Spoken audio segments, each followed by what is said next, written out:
गीता अध्याय 15 के श्लोक 16-17 में 3 प्रभु बताए हैं। ये 3 प्रभु कौन हैं? किस प्रभु की शरण में जाने के पश्चात जन्म और मरण समाप्त हो सकता है? 3 प्रभुओं में सबसे उत्तम परमात्मा कौन है? कैसा है? उसका क्या नाम है? इन सभी गूढ़ रहस्यों को जानने के लिए अवश्य सुनिए जगत गुरु तत्वदर्शी संत रामपाल जी महाराज के अमृत वचन। अब जैसे कलयुग के अंदर उस एक महात्मा रूप बनाकर संत रूप बनाकर आए जिंदा महात्मा का, तो किन किन को मिले? आदरणीय धर्मदास साहिब जी को मथुरा में जिंदा रूप में, जिंदा वेश में, साधु के वेश में। आदरणीय मुल्कदास साहिब जी को, आदरणीय नानक साहिब जी को बेई नदी में जिंदा महात्मा के रूप में मिले, बेई नदी पर, और उनको गुप्त करके दरिया में डुबोने का बहाना करके और सचखंड लेकर गए। आदरणीय दादू साहिब जी को, आदरणीय गरीबदास साहिब जी गांव छुरानी जिला झज्जर वाले को, आदरणीय गीसा दास साहिब जी को गांव खेकड़ा जिला मेरठ उत्तर प्रदेश वाले को। तो ये जो लीलाएं वेद सदग्रंथ बताते हैं, वो लीला किसने की? कबीर देव ने। कबीर साहब जो काशी के अंदर धानक दुल्हा रूप में रहे थे, जब वेद जिसका गुण गावे, आंखों देखा संत बतावे, वह लीला करी किसने? कबीर साहब ने। तो हुई इज गॉड? कबीर दुल्हा धानक, कबीर इज गॉड, वो कबीर परमात्मा है।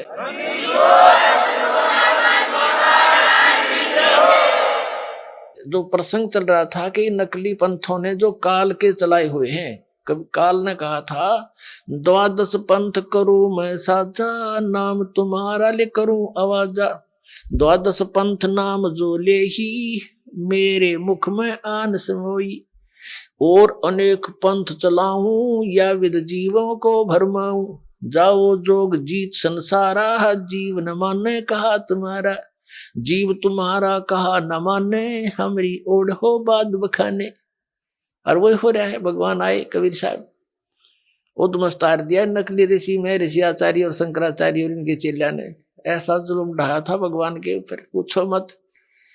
अगर वो कहानी आपको सुनाने लग जाए तो आंखों से आंसू नहीं सूखे। दास की तो सूखती नहीं, क्योंकि इसे परिचित हो गया, क्योंकि उस संघर्ष से दास भी आगे बढ़ रहा है, उसी में से गुजर रहा है। तो क्योंकि उसमें जनता अशिक्षित थी, श्रद्धालु अशिक्षित थे। एक संस्कृत भाषा के जानने वालों को महर्षि और महापुरुष की पदवी दे दी गई थी हमारे द्वारा।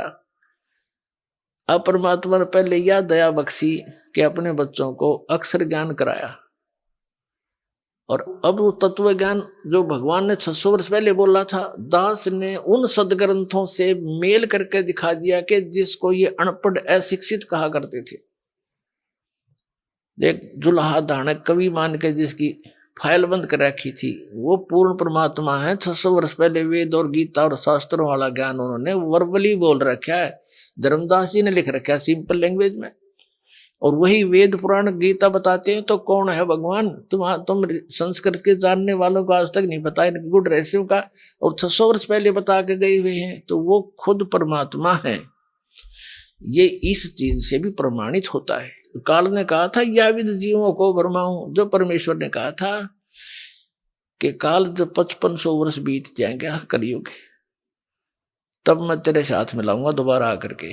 अभी तो मैं कुछ कहता नहीं, इतना कर ले तार ले, उद्मस्त ने जो तारना है। परमात्मा को पता था कि सतयुग त्रेता द्वापर में ये प्राणी दुखी ना होते, और जब तक ये दुखी नहीं हो लेता, इसके हर तरह से संसारिक जो सारे हैं वो समाप्त नहीं हो जाते, तब तक ये भगवान को मान नहीं सकता।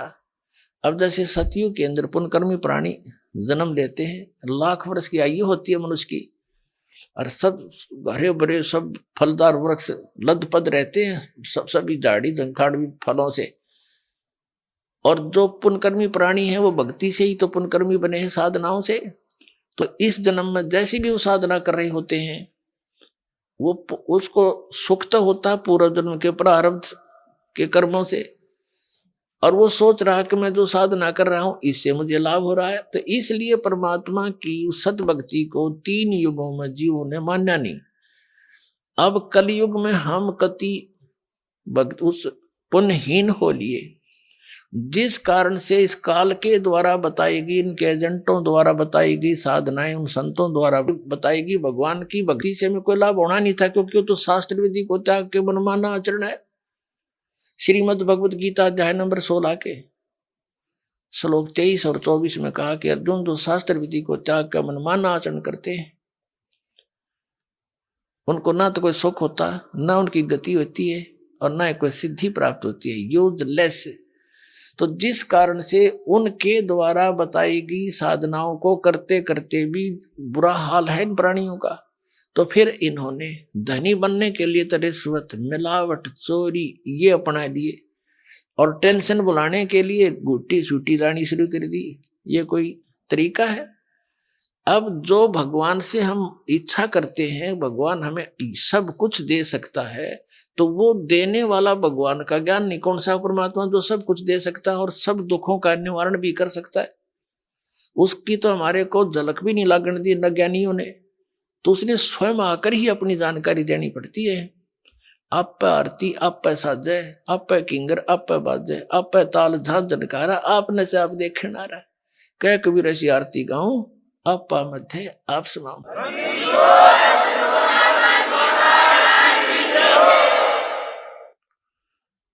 तो उस परमेश्वर ने आकर के स्वयं जानकारी दी, आपको शिक्षित किया। पुण्यात्माओं, इस शिक्षा ने आपको दूना डबोया है, आपको इतना कंडेम कर दिया।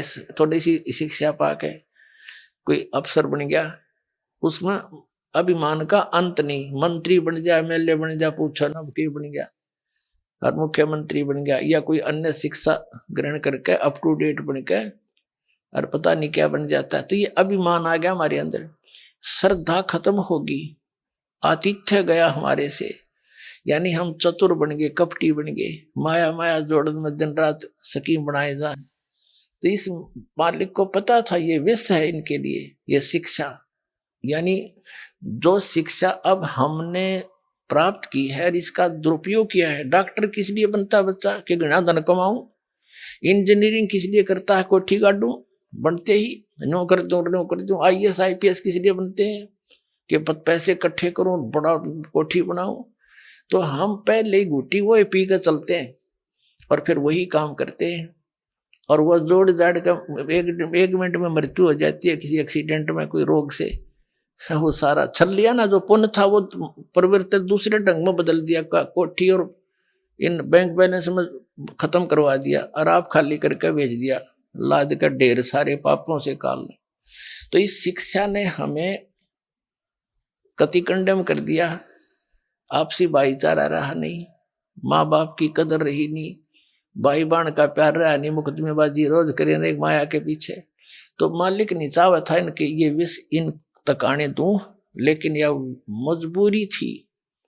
इसके बिना परमात्मा ने पता था इस रोग का तो नाश कर देंगे जो बुराई में आएगी इस शिक्षा से। एक बार ये भगवान को पहचान ले, फिर तो परमात्मा के पास ऐसा साबन 1 मिनट में धो देगा सारे ने, मैल भी साफ, ज्ञान भी हट जाएगा, बुराई भी छूट जाएंगी।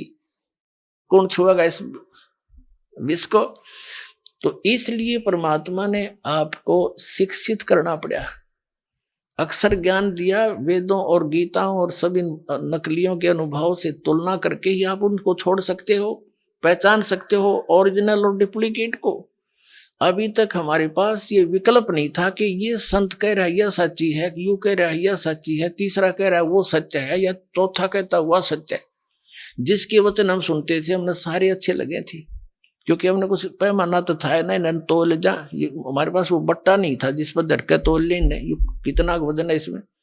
इब्दास ने वो दे दिया पैमाना आपको, वो परमात्मा के दिया हुआ ISI मार्ग का, कि इन नाप देंगे, 2 मिनट में नाप दिए सारे कच्चे रे कच्चे, एक नहीं पाया डंका।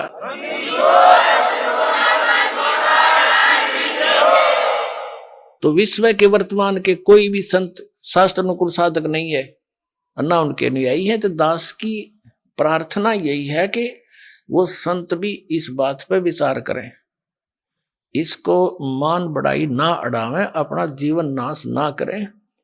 और ये तो इस मार्ग ने तो वो रोक के नहीं सकते, या तो भूल जाना। और जनता ने सबने आना पड़ेगा। 2 दिन पाछा होंगे वो पछताएंगे, और उन नकलियों को धक्काने भी गए कि उन्हें साची समझ कर भी ना मानने दिया हमारे को। अपने आत्माओं जो टीवी चैनलों पर चल रहा है परमात्मा का ज्ञान, ये कोई हम कोण में बैठ के गीत नहीं गा रहे। विश्व स्तर के चैनल हैं, और एक चैनल पर कहीं पर भी कोई छोटी सी कोई सूचना आ जाती है तो पूरे विश्व में फैल जाती है। और इसने 3-4 वर्ष हो गए परमात्मा के ज्ञान को चलते को, और कोई बोल के दिखाओ ज्ञान में, वो बकवाद तो करो कैसी, पर ज्ञान को कंडम करके दिखा दो एक भी पॉइंट परमात्मा के जो दास ने ज्ञान बताया।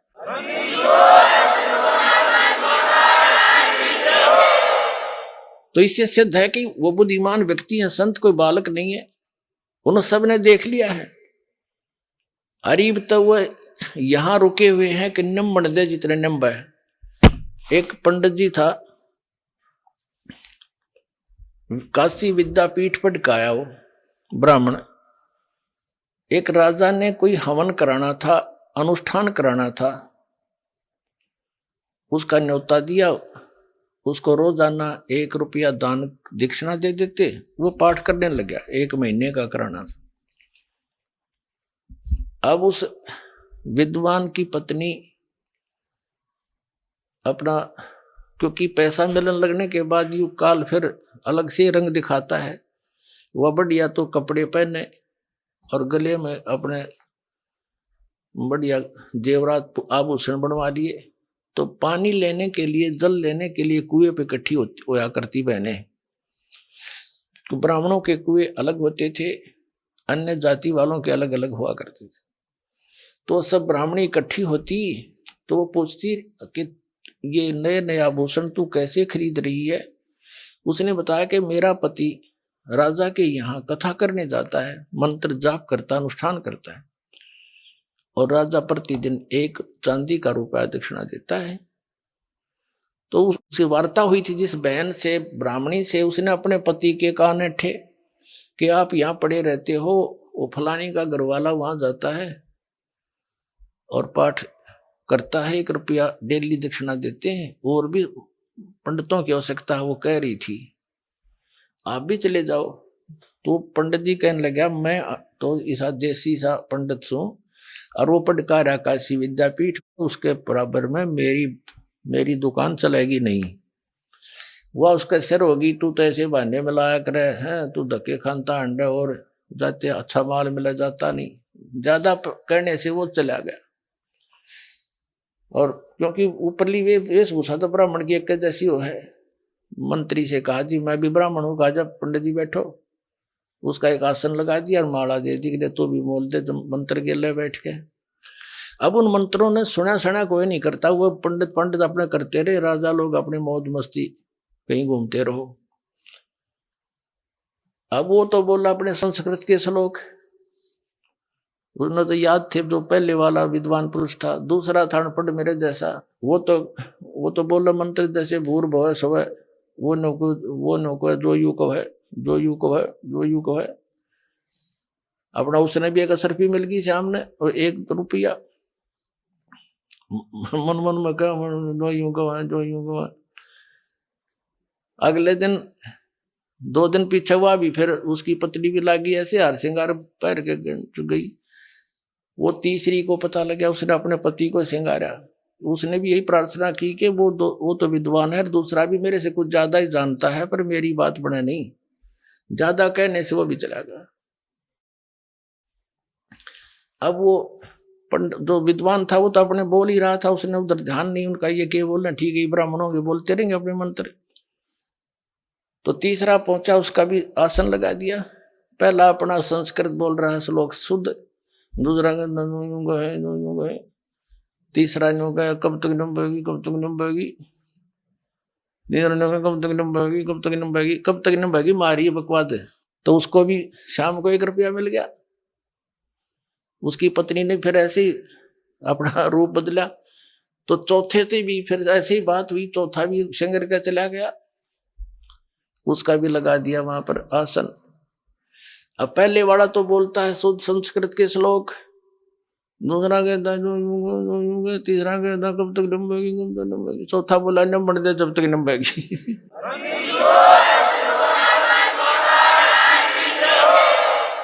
तई ये संत न्यू देख रहे हैं नंबर दे जब तक नंबेगी, पर यह भी नंबर को ना, ये भी तो हमने ऑनलाइन रखूंगा जब तक या तो सारी जनता नहीं जाग लेगी, या तुम खुद नहीं कह दोगे हमारी गाड़ी खराब होली।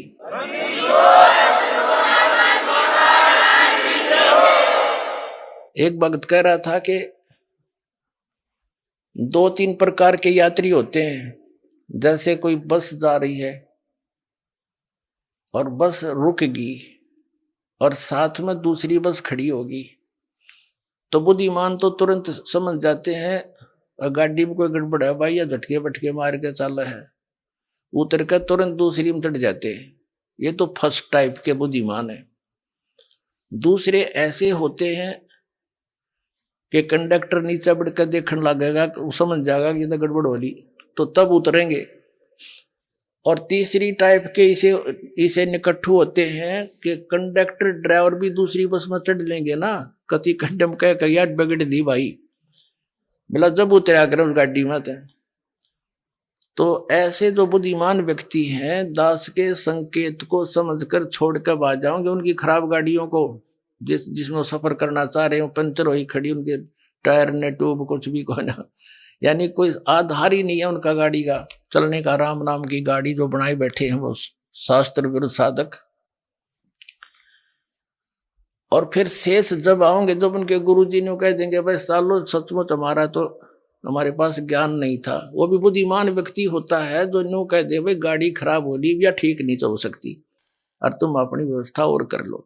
तो ये संत तो उन ड्राइवर कंडक्टर भी निकम्मे हैं, न्यू ना कहेंगे हमारा द्वारा भक्ति नहीं है और जाओ तुम ले लो नंबर वाला जाके, ये तो उनसे भी नालायक है फिर तो कहने का भाव ये है पुण्यात्माओं, अब ये परमात्मा कबीर जी का आदेश है कि पूरे विश्व में ये सत संदेश जावेगा, पूरी पृथ्वी के जीव प्राणी परमात्मा के बच्चे बतेरे युगों से दुख पा रहे हैं, अब ये इस नाम को ग्रहण करेंगे, सतनाम को।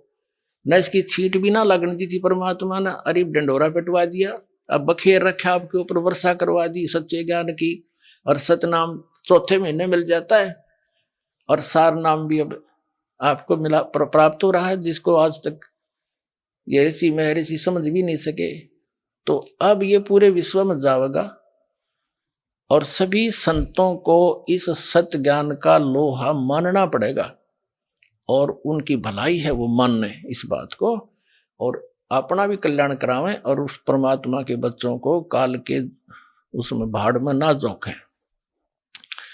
अब जो प्रसंग चल रहा था कि कबीर परमात्मा सतलोक में जिंदा महात्मा के रूप में लेकर के उस प्यारी आत्मा गरीबदास जी को लेकर पहुंचे।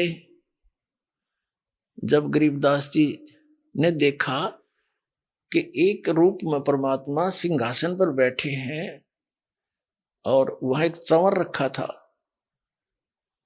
करोड़ सूर्य करोड़ चंद्रमा मिला दे ऐसा उनका एक रोमकूप का प्रकाश, मनुष्य सदृश है, सिर पर मुकुट, ऊपर छत्र है। तो नीचे से जो महात्मा जिंदा महात्मा के रूप में, महाराज के रूप में, संत के रूप में परमात्मा आए थे गरीबदास जी को साथ लेकर के, तो वो जिंदा महात्मा ने वहां से चंवर उठाया और परमात्मा के उस तेजो में रूप में जो सिंहासन पर बैठे थे उस पर चंवर करने लगे, जैसे सेवक गुरु जी पर करते हैं या राजा लोगों पर चंवर हुआ करते थे। गरीबदास जी ने सोचा कि भगवान तो ये हो गया जो तख्त पर बैठा है, सिंहासन पर बैठा है, तख्त माने सिंहासन ही होता संत भाषा में, और जिंदा महात्मा ये बाबा जी तो एक नौकर दिख है इनका। इतने में उसके मन में इतना आया ही था, तभी वो तेजो में शरीर वाला भगवान सिंहासन छोड़ के नीचे खड़ा हुआ और उस संत महात्मा रूप में परमात्मा से कहा कि भगवान विराजमान हो। वो कबीर साहब जिंदा महात्मा बैठे सिंहासन पर और चंवर करने लगे, वो तेजो में रूप वाले भगवान उस जिंदा बाबा के ऊपर जो सिंहासन पर विराजमान हुए। अब गरीबदास जी सोच रहे थे कि भगवान और इस बाबा जी पर सवार कर रहा है, ये कैसे? तो इतने में वो तेजो में शरीर जो था वाला जो शरीर यूं का यूं जिंदा महात्मा के शरीर में प्रवेश हो गया, और जिंदा महात्मा का जो नूर था एकदम उतना ही तेजो में शरीर हो गया और चंवर अपने आप होने लगा।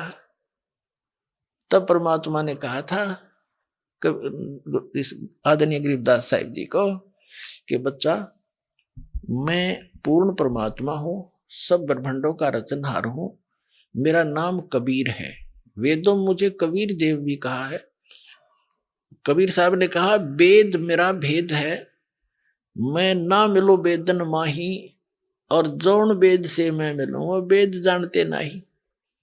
ये चारों वेद मेरा गुणगान करते हैं, उसमें मेरा कबीर देव नाम है। और मैं बनारस के अंदर काशी में धानक रूप में दुल्हाई की भूमिका करके आया हूं, 120 वर्ष रहा था वहां पर। तब मैंने रामानंद जी को शरण में लिया और नानक जी को शरण में लिया। ऐसी बहुत सी सारे महापुरुषों की जानकारी दी। उनके गरीबदास जी के अंतःकरण में वो यथार्थ ज्ञान सारा फीड कर दिया, और आंखों देखा जो गरीबदास जी ने, वो खुद अपने ग्रहण किया, अनुभव की वाणी में लिखा। फिर परमात्मा ने कहा कि गरीबदास जा बेटा, तू नीचे जा, देखो तेरे शरीर को जलाने की तैयारी कर रहे हैं। घर वालों ने क्या देखा, पालियों ने कुछ देर, ग्वालों ने देखा कि 2, 2.5, 3 घंटे हो गए, भगत अकेला बैठा है, बाबा जी गायब हैं। शरीर नीचे रह गया था गरीबदास जी का। उन्होंने जाकर हिलाया डुलाया, आवाज लगाई, वो गिर गया, मृत जान लिया। गांव वाले उठा करके गांव में ले आए, चिता पर रख दिया शाम के समय अंतिम संस्कार के लिए। तब परमात्मा ने कहा गरीबदास जा बेटा, अब तू वापस, तेरे शरीर को स्वाहा करने वाले हैं।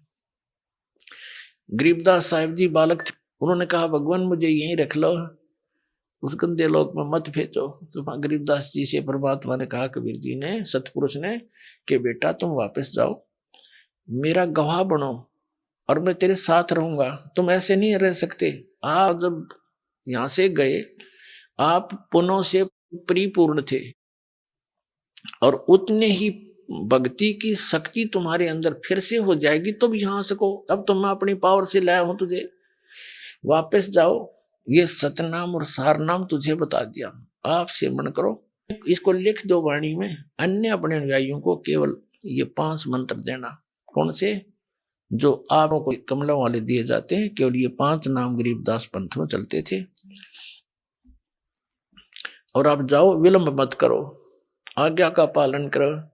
आने वाले समय में आप अपना अनुभव लिख कर रख जाना, तेरे भाई बहन बच्चे तेरे इस वाणी को आधार बनाकर मुझे पहचानेंगे, विश्वास करेंगे, उनका कल्याण हो जाएगा।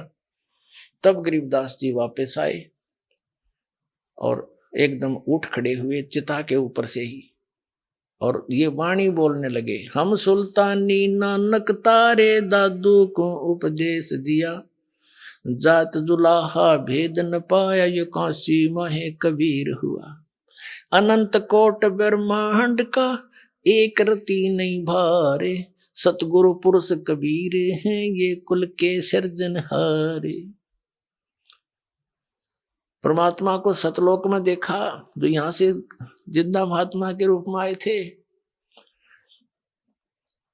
तब गरीबदास जी ने अपनी वाणी में परमात्मा की महिमा कलम तोड़ लिखी है, और परमात्मा कबीर जी से प्राप्त उस यथार्थ ज्ञान का इसमें वर्णन किया है। थोड़ी सी झलक आपको उस अमृत ज्ञान की देते हैं। क्या बताते हैं कि भेड़ पूछ को पंडित पकड़े, ये भादो नदी बिहंगा, गरीबदास वो भवजल डूबे, नहीं साध सत्संगा। गरीबदास साहब जी कहते हैं कि भेड़ पूछ को पंडित पकड़े, ये भादो नदी बिहंगा, गरीबदास वो भवजल डूबे, जिनको नहीं मिला साध सत्संगा।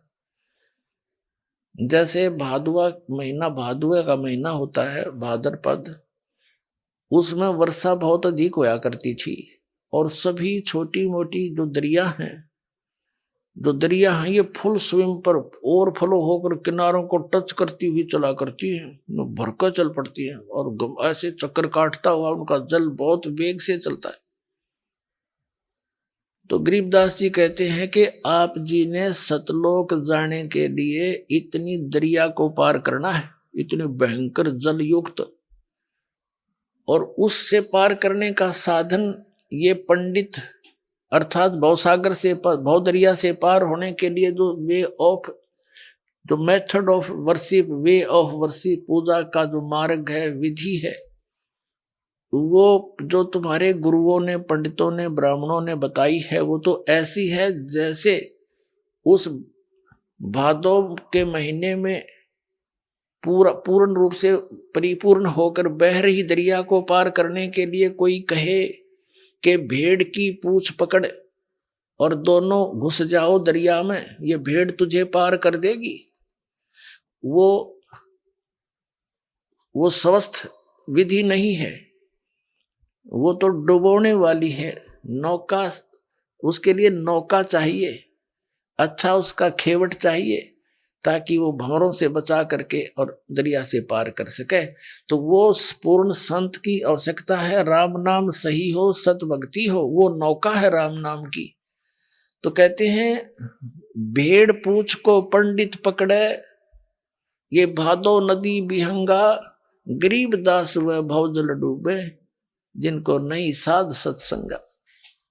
फिर बताते हैं मन मान सरोवर गंगरे, जहां से बिछड़ा वहां मिलाऊं, तुम सुनो शब्द पर संगरे। मन मान सरोवर गंगरे, जहां का बिछड़ा तहां मिलाऊं, तुम सुनो शब्द पर संगरे। गरीबदास साहब जी कहते हैं कि मन, ये मान सरोवर गंगरे, सतलोक जो है वो असली स्थान है तेरा, और जहां से तू बिछड़ा है तुझे वही मिला दूं। तू मेरे वचन सुन ले, मेरा ज्ञान सुनो। अपने आत्माओं, ये जो अधूरा ज्ञान हमें प्राप्त है, ये परमात्मा के विचार सुनने नहीं देता। जैसे एक बहन कह रही थी कि किसी परमात्मा की बेटी ने यहाँ से उपदेश प्राप्त, बहन ने अपनी सहेली से कहा कि इस समय टीवी पे हमारे गुरु जी का प्रोग्राम आता है, वो देखना। तो उसने अपनी सहेली के कहने से टीवी ऑन किया, और उस समय उसका दुर्भाग्य था और ज्ञान का अभाव। उसने क्या सुना कि तीन देव की जो करते भक्ति, उनकी कदे ना होवे मुक्ति। और ब्रह्मा विष्णु महेश की भक्ति से मोक्ष नहीं हो सकता। उसने ये शब्द सुन दिया जब वह टीवी बंद। 2-3 दिन पाछे उस बहन ने फिर पूछा कि आप सुनती हो क्या मैं हमारे गुरुजी का सत्संग? ने बोली कद्दे भी ना सुनो। तो ऐसा गलत बात कहे हैं। क्या कहते हैं कि नो के ब्रह्मा तीन देव की जो करते भक्ति, उनकी कदी ना हो मुक्ति, मत कृष्ण जी की पुजारण हो। तो पुणात्मा, तो यहाँ परमात्मा कह रहे हैं तुम हमारे शब्द का प्रसंग पूरा सुनो और फिर बात समझ में आएगी। तुम तो एक छोटी सी बात न सुन के बेतक जाते हो। गहराई से सुनो। क्यों कहा है इसने? इतने दिन हो गए, आज से पहले कोई कह के दिखाता कि इनकी भक्ति ना करना सरेआम। ये जो राधा स्वामी धन सतगुरु वाले हैं, इन्होंने खुल कर कुछ नहीं बताया। आप अपनी बताएंगे, लोग उनके पीछे लगेंगे। और दास ने तो सबके इतिहास दिखाए हैं कि ये नहीं करना, ये नहीं करना, ये करना, बस। और प्रमाण दिया है कि ये कहीं प्रमाण ही नहीं है इनकी भक्ति करने का। तो यहाँ परमात्मा कह रहे हैं गिरिदास साहब जी, मन मान सरोवर गंगरे, जहां का बिछड़ा तहां मिलाऊं, सुनो शब्द पर संगरे।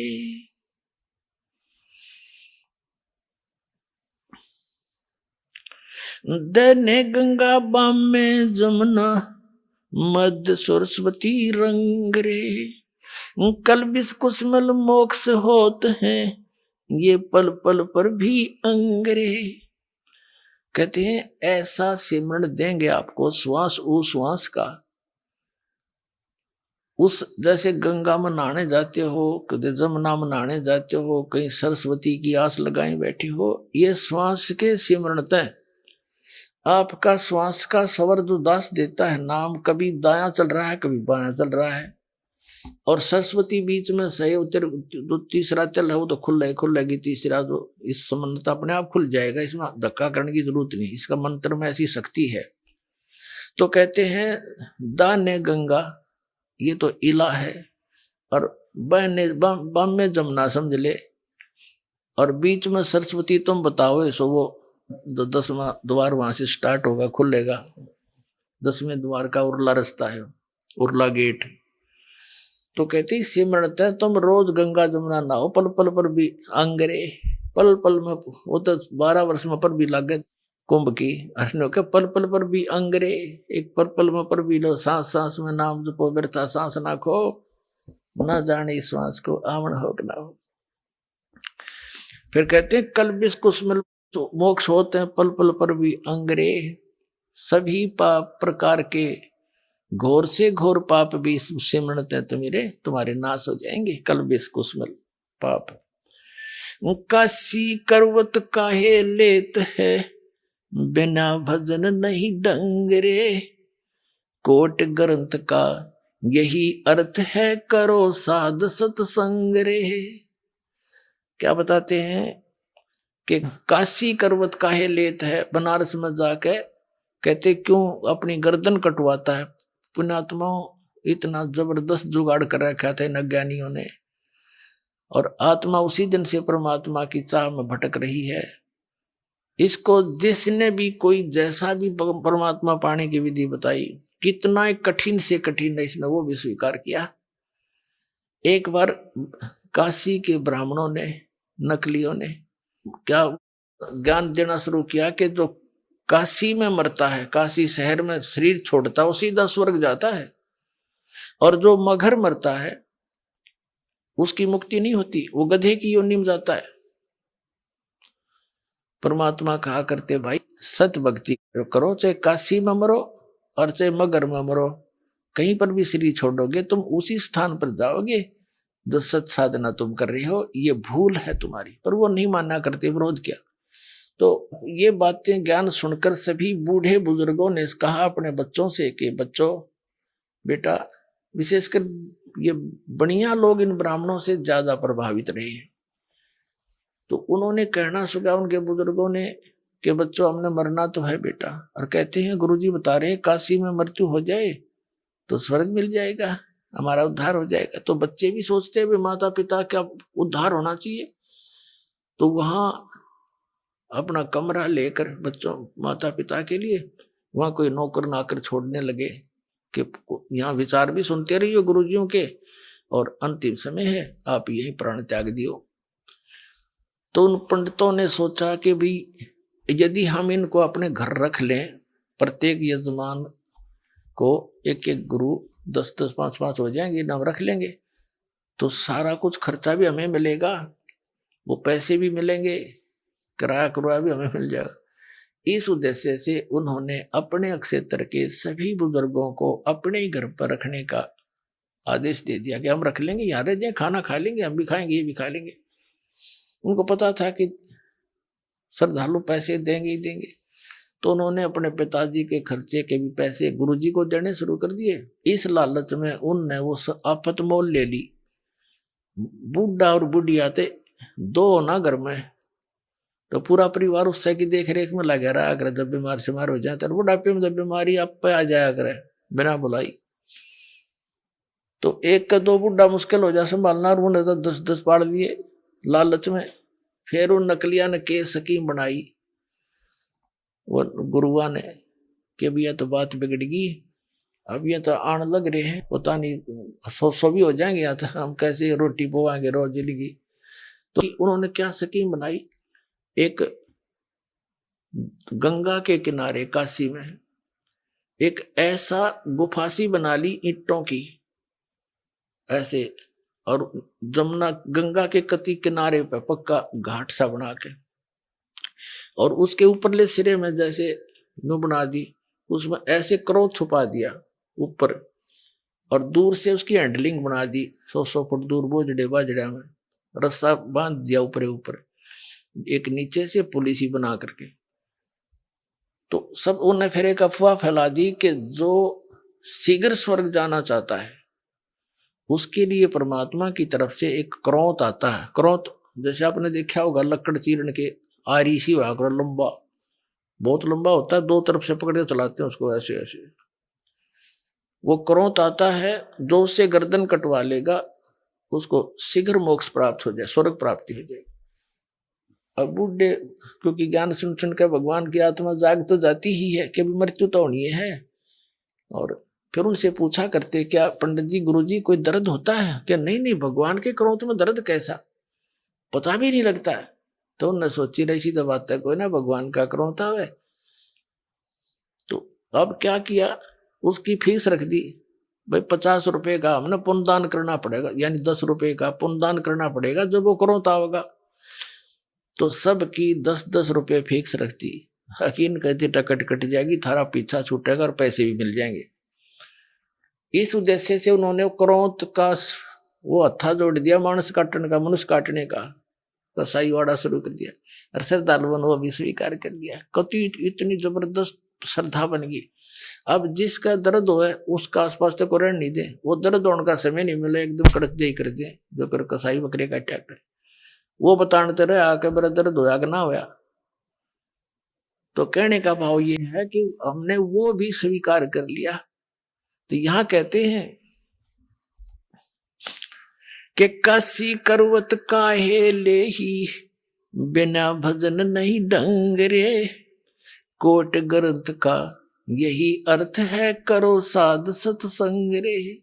करोड़ ग्रंथों का एक अर्थ है कि बस जैसे साध सत्संग करो, संत का संग करो, सत्संग सुनो।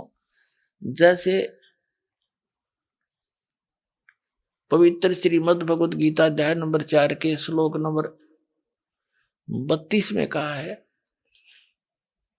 कि सचिदानंद घन ब्रह्म ने, यानी परम अक्षर ब्रह्म ने, सत्य पुरुष ने अपने मुख कमल से कुछ ज्ञान बोला होता है। वो तत्व ज्ञान है, उसके अंदर परमात्मा के पाने की सभी धर्म कर्मों की विस्तार से व्याख्या होती है, वो तत्व ज्ञान है। चौथे अध्याय के 34वें श्लोक में कहा कि अर्जुन तो उस तत्व ज्ञान को तत्वदर्शी संतों के पास जाकर समझ, उनको दंडोत प्रणाम करने से, कपट छोड़कर नम्रता पूर्वक प्रश्न करने से वह तत्वदर्शी संत तुझे उस तत्व ज्ञान का उपदेश करेंगे। और यही यजुर्वेद अध्याय नंबर 40 के श्लोक नंबर 10 से लेकर 13 तक स्पष्ट किया है। विद्वान और अविद्वान किसे कहते हैं?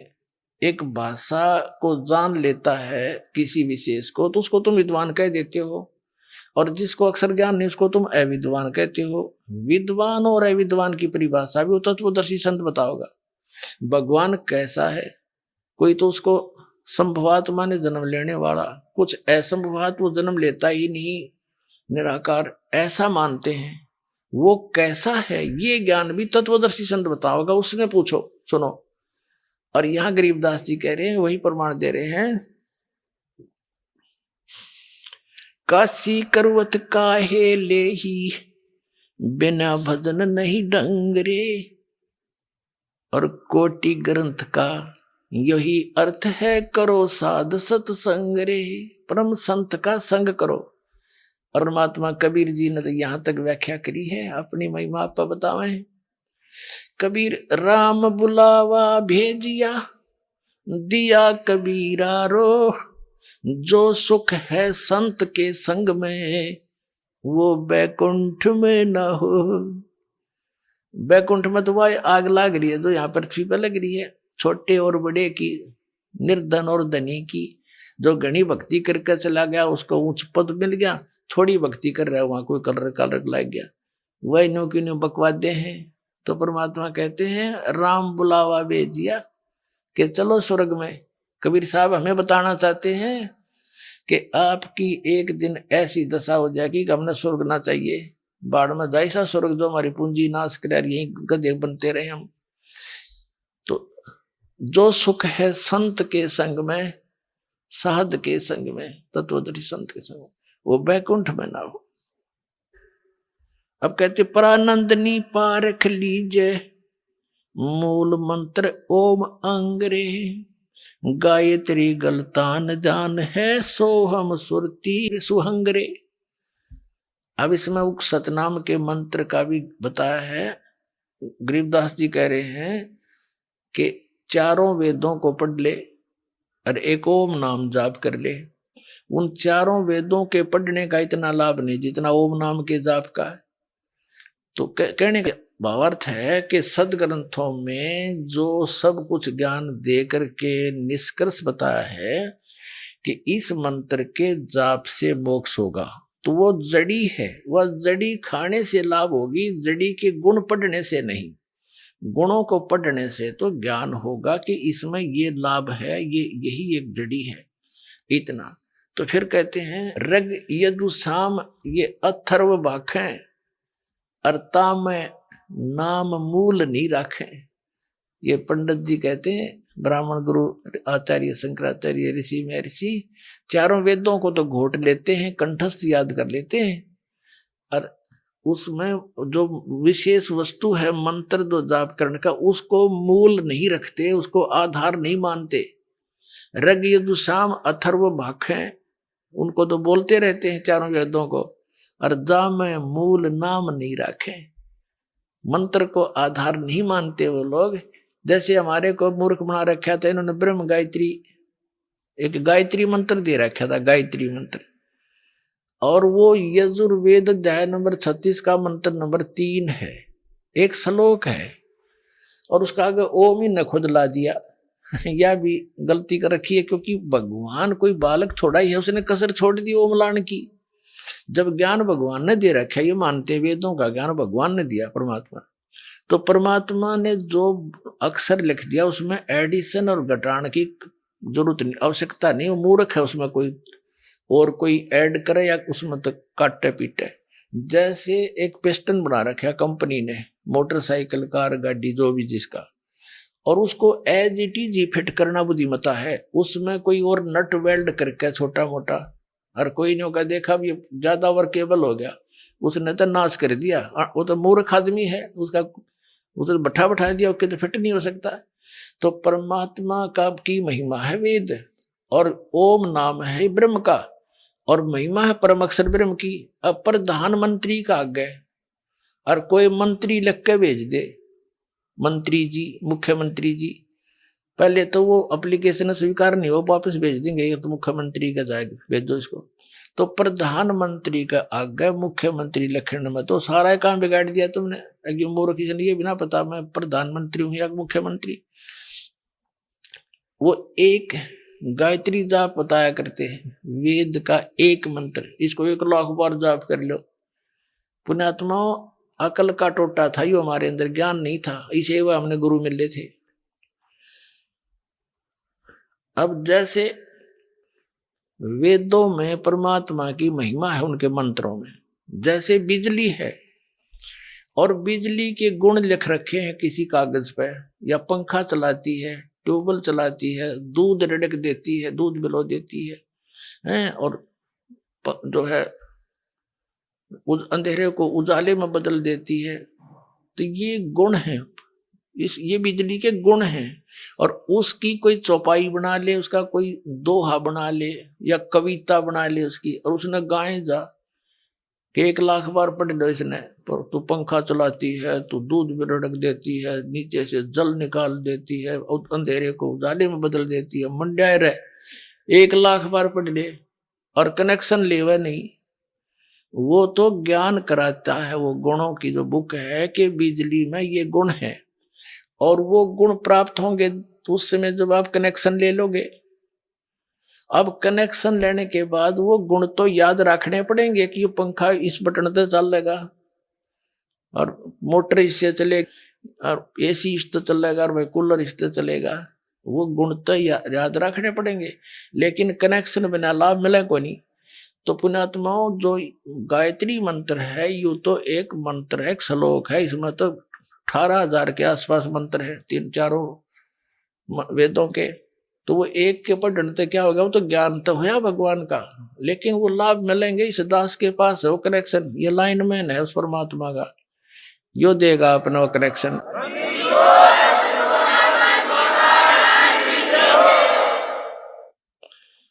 उसके लिए बताते हैं, अजपा जाप जपो निस्वास रे, जीत चलो जम जंग रे, गरीब दास दर्शन देवा की देख बोया चतवंग रे। गरीबदास जी कह रहे हैं कि अजप्पा जाप जपो निस्वासर, जो सतनाम का आपको दे रखा मंत्र वो अजप्पा जाप है, श्वास उश्वास से जाप करना होता है। और जीत चलो जम जंग रे, इस काल के साथ ये युद्ध जीत चलो इस सतनाम के हथियार से। और गरीब दास दर्शन उस परमात्मा के देख के होया मन चत भंग रे, कहता मैं तो आश्चर्य में पड़ गया, भगवान कोई और था, हम मान किसको रहे थे। तो पुण्यात्माओं, इसमें कहा कि मन मान सरोवर गंगरे, जहां का बिछड़ा तहां मिलाऊं, सुनो शब्द पर संगरे। तो आज का जो सत्संग प्रारंभ हुआ था कि आप इस नमक की मार्केट के बोरियों में और उस बूरा की मंडी को छोड़कर आ गए नमक की मंडी में। यहां आप बूरा का जो है टेस्ट खोज रहे हो, ये उसी मार्केट में ले चलूंगा आपको जहां पर वो टेस्ट आपको प्राप्त होगा, वो सर्व सुख प्राप्त होगा। इस दास के पास वो ओरिजिनल साधना है, इसको ग्रहण करो, अपना कल्याण कराओ। सत साहि सत सत।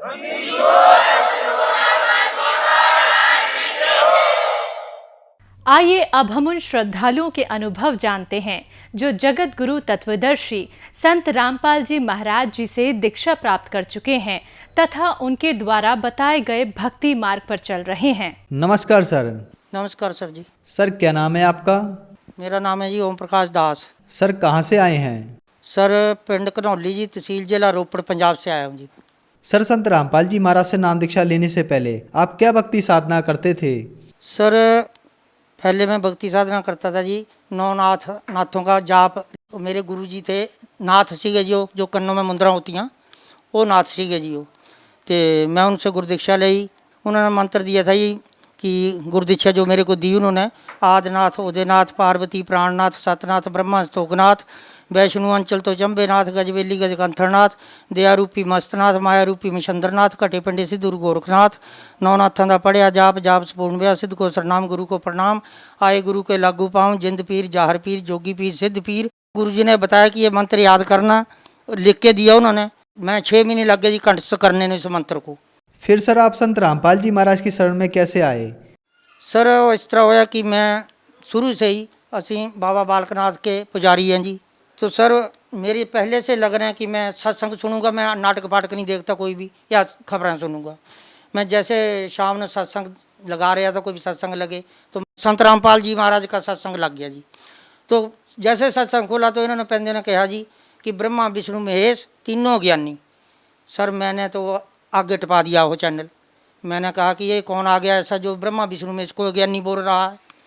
तो फिर दिमाग में आई कि जिसने बात कही उसको सुनो भी, पे कही क्यों है। मैं सर मुड़ के दोबारे फिर वही चैनल वापस ला लिया।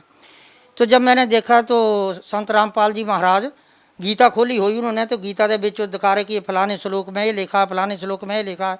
पहले तो मेरे को समझ ही नहीं लगा। चलो मेरे को चस्का पिया जी, मैं रोज़ ही सत्संग देखना शुरू कराया। तो 2 महीने मैंने सत्संग देखा जी। 2 महीने के बाद मेरे को ऐसी प्रेरणा हुई, दूसरे दिन मैंने गाड़ी पकड़ी, मैं फ़ोन किया, टीवी पे नंबर आ रहे थे सर। मैं फ़ोन किया कि महाराज मैं आना चाहता हूँ। मैं कहाँ हूँ? कहते आप चंडीगढ़ से बस लो और हिसार से 24-25 किलोमीटर पीछे बरवाड़ा है, वहाँ का टिकट लेके बरवाड़े उतर जाना। वहाँ पूछ लेना कि सतलुक आश्रम में जाना। मैं ठीक है जी। मैंने सर 2-3 बीड़ियाँ के बंडल ले लिए, जर्दा गुटखा ले लिया, अपना मनीशन पूरा खाने का, तो चल पड़ा भी वहाँ मिले या ना मिले।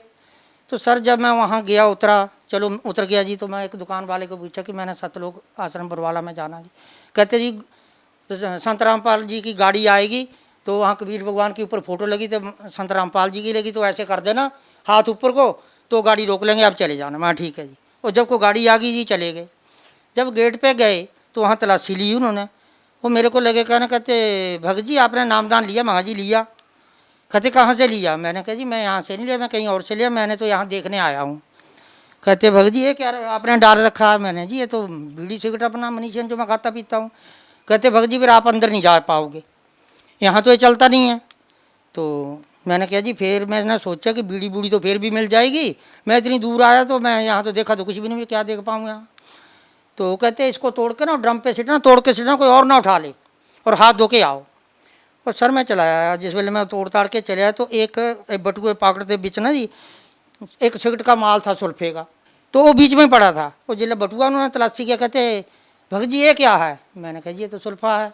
वो कहते भगत जी तुम तो हमारा भी नामदान खराब करोगे। वो कहते भगत जी इसको भी सिटो तोड़ के।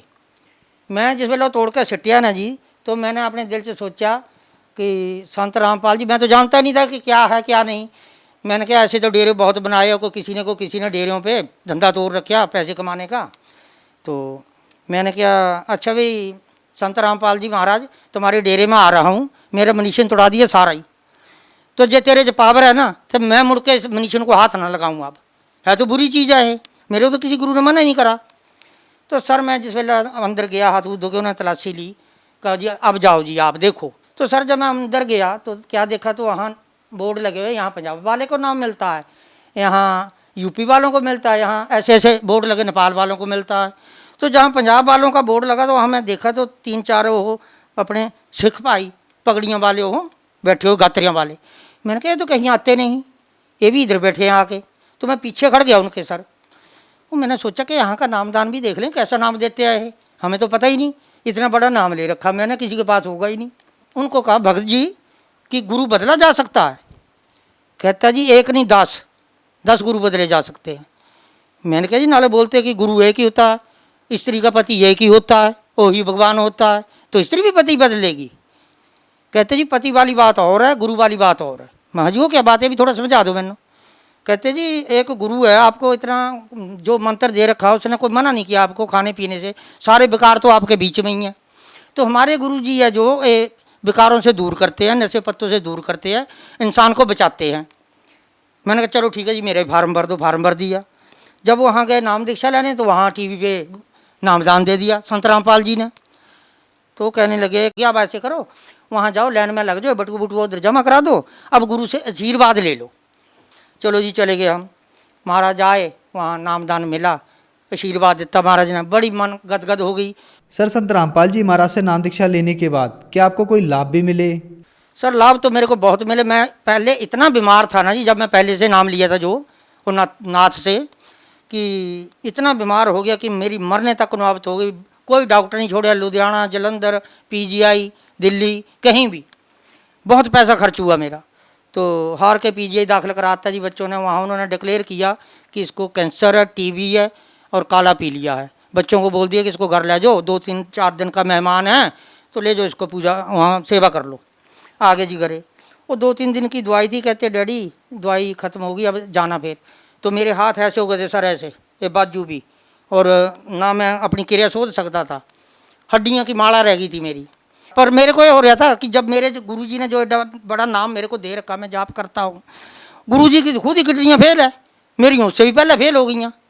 तो ये मंत्र जाप कोई मेरे को सही नहीं लग गया हो। तो जब भी मैं महाराज जी के पास गया, अपने गुरु महाराज संत रामपाल जी महाराज के श्री चरणों में, तो मेरा नामदान खंडित। तो मैं गुरु जी से प्रार्थना लाई कि गुरु जी संत रामपाल जी महाराज मेरा तो नामदान बार बार खंडित हो रहा। वो हंसे, मेरे को बोला उन्होंने, कहते बेटा ऐसे कर तू क्वार्टर ले ले कहीं। मैं गुरु जी फिर तो चलो ठीक है जैसे आप बोल रहे हैं, अब कहीं भी मैं और जगह जाऊँ मेरा नाम खंडित नहीं होता। एक रोज़ गया जी मैं बैंक में, मुझे पैसों की ज़रूरत थी, मेरे पैसे थे उत्थे 8,000 रुपया था कापी में। मैं गया तो वहाँ जब मैं ATM डालूँ उसमें, तो वहाँ कभी 15,000 आ जाए बिना भरने से ही, वो वैल्यू इतनी थी उसकी 15,000 निकालने की, वो मैंने कहा 15,000 थोड़ा है, पर्ची पे तो 7-8 हज़ार रुपया मेरा, तो मैं नंबर भरूँ और मुड़ के 15,000 फिर आ जाए, मैं फिर काट दूँ उसको। जब तीसरी दफ़ा भरिया तो 15,000 बाहर आ गया। ओहो, मैं फिर वो तो सिक्योरिटी वाला बुलाया, मैं कहा भाई मेरा तो आधे पर्ची के ऊपर जो मैं पहले पर्ची कढ़ाई है वो पर 8,000 रुपया है, तो ये 15,000 निकले, यहाँ 5,000 तो बीच रहना चाहिए ना, नहीं तो खाता कैंसिल हो जाता। कहता जी पता नहीं आगे होंगे कोई तुम्हारे पैसे। मैं घर जाके अच्छी तरह से देखा हो, फिर गया, फिर मैं वापस आया बैंक में किसी बंदे को नाल लेके, मैं यार चेक कर मैं किसी का होर सीधा नंबर ना लग गया हो, ऊट पटांग किसी होर सीधे पैसे मैंने मिल गए हो। महाराज तो पहले कहते बेईमानी नहीं करनी। तो जब मैं वहाँ गया जी, तो देखो भगत जी पहले पर्ची जो निकाली थी मैंने उसमें 8,000 रुपया, तो मैं 15,000 कैसे निकाल लेता उसमें से। मेरे पैसे निकालते निकालते सर जी 26,000 रुपया मेरे खाते में आया हो, ये नहीं पता कितने आया तो कोई होना ही है, पर उसी टाइम आ गया हो, जबकि मेरे को 15,000 रुपया निकला वहाँ से। एक तो ये लाभ हुआ, और ऐसे कई लाभ हुए, अनेकों ही लाभ हुए। जिस भी मैं काम को करता, मैं रिटायर हुआ जी नामदान लेने से बाद, अफसरों ने मेरे से कहना ओम प्रकाश सिगरेट डब्बी लेके आ, चाय ले आना नाले। तो मैं सोचता कि मना तो मेरे को कर रखा, फिर तैने सिगरेट नहीं पीनी, इतनी अक्ल नहीं आई, सिगरेट डब्बी लिया देनी जाके। वो बाद में पता चले कि तो लिया के भी देना भी पाप है। अब मैं मना कैसे करूँ, नौकर हूँ मैं उनका, नौकरी तो करता, नौकरी तो नौकरी है सर जी। तो फिर मैं जाकर संत रामपाल जी गुरु महाराज के चरणों में अरदास करनी है, गुरु जी मेरे से ऐसा हो गया, डब्बी मंगा ली सिगरेटा की और नाम सच्चा करा ले। भगत जी मैं सच कह रहा हूँ सर जी, झूठ नहीं कह रहा, हजारों मरीज मेरा नाम झूठा है, पर मेरे गुरु ने संत रामपाल जी ने महाराज ने आज दिन तक मेरे को फटकारा भी नहीं, आज दिन तक नहीं मेरे को फटकारा है। तो वही जाने, अब मेरे परमात्मा जान दे पे क्या है क्या नहीं, मगर मेरी लगन इतनी है सर जी कि मेरा हर टाइम जाप चल लिया हुआ है। सर संत रामपाल जी महाराज जेल में हैं, तो आप लोगों को कैसे ठीक कर रहे हैं? सर संत रामपाल जी महाराज जेल में नहीं है, ये तो लोगों को भ्रम है कि संत रामपाल जी महाराज जेल में है। वो जेल में नहीं है, जेल में गया कौन नहीं। अब हमको भी बोलते लोग, कहते हैं कैसा गुरु आपका जो उसमें पावर हो तो जेल में क्यों बैठा है। मैंने कहा मेरी बात सुनो, कृष्ण खुद भगवान था, वो 7 बहन भाई उसके जेल में जन्मे और आप भी जेल में जन्मा, वो क्यों था जेल में जब भगवान था। राम भगवान थे खुद, तो उन्होंने 14 साल की जेल क्यों काटी, वनवास क्यों काटा। और जेल तो जो जेल काटी सो काटी, और सीता को तो ले गए रावण उठा के और दुनिया मरवा दी उन्होंने, तो वो भी तो भगवान थे। ये तो चलो साढ़े तो गुरु जी, ऐसे तो गुरु जी कहते गुरु महाराज है, साढ़े महाराज, थोड़े तो महाराज नहीं, तुम तो उल्ट पुलट बोलते हैं। लोग पता कहीं क्या बोलते हैं जी कि आपका गुरु है ना जी, जो वो कढ़ाई में खड़ा होता और दूध से नहलाते हैं, उसकी खीर बना के वो तुमको खिलाते हैं। मैं कहा आप भी खा के देखो, पैसे कितने लेते हैं गुरु जी तुम्हारे। हमारे रिश्तेदार बोलते हैं, मैं कहा भाई तुमने लेना तो पैसे, चलो मैं दुआ देता, बिना पैसे दिला देता तुमको नाम। तो ये तो सारे बदनाम करने की बात है सर जी। हमारे गुरु जी वर्गा तो कोई गुरु नहीं, आज दिन तक पैसा तो पैसा, वहाँ जाओ खाना फ्री, बैठना फ्री, सोना फ्री, नहाना धोना फ्री। मैं कहता ऐसा तो कहीं देखा ही नहीं मैंने धरती के ऊपर जैसा वहाँ देखा मैंने आज। सर जो श्रद्धालु आज आपको देख रहे हैं, आप उन्हें क्या संदेश देना चाहेंगे? सर संदेश तो मैं नहीं दूंगा, प्रार्थना करूंगा भक्त भाइयों से कि मेरे भक्त भाइयों, इस धरती के ऊपर सच्चा ज्ञान और सच्चा नाम जो बड़े बड़े ऋषि मुनियों ने भी जपया, गुरु नानक देव जी ने भी जपया, मगर ऐसा ज्ञान किसी के पास नहीं है, किसी भी संत के पास नहीं है। अगर होगा भी तो सुना सुनाया होगा, मगर ऐसा ज्ञान किसी ने नहीं किताबों में ग्रंथों में खोल खोल के बता रहे भगवान की, या देखो क्या लिख रखा है और आप क्या कह रहे हैं। तो इससे आगे और क्या किसी को कह सकते हैं। ऐसी आज तो अरदास ही कर सकते कि भक्त भाई ऐ समा ना ये बीतता जा रहा, ये मुड़ के हाथ नहीं आएगा। धन्यवाद सर। सत साहेब।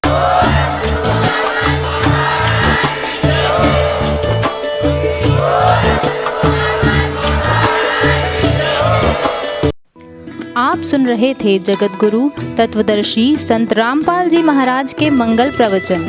अधिक जानकारी के लिए संपर्क करें।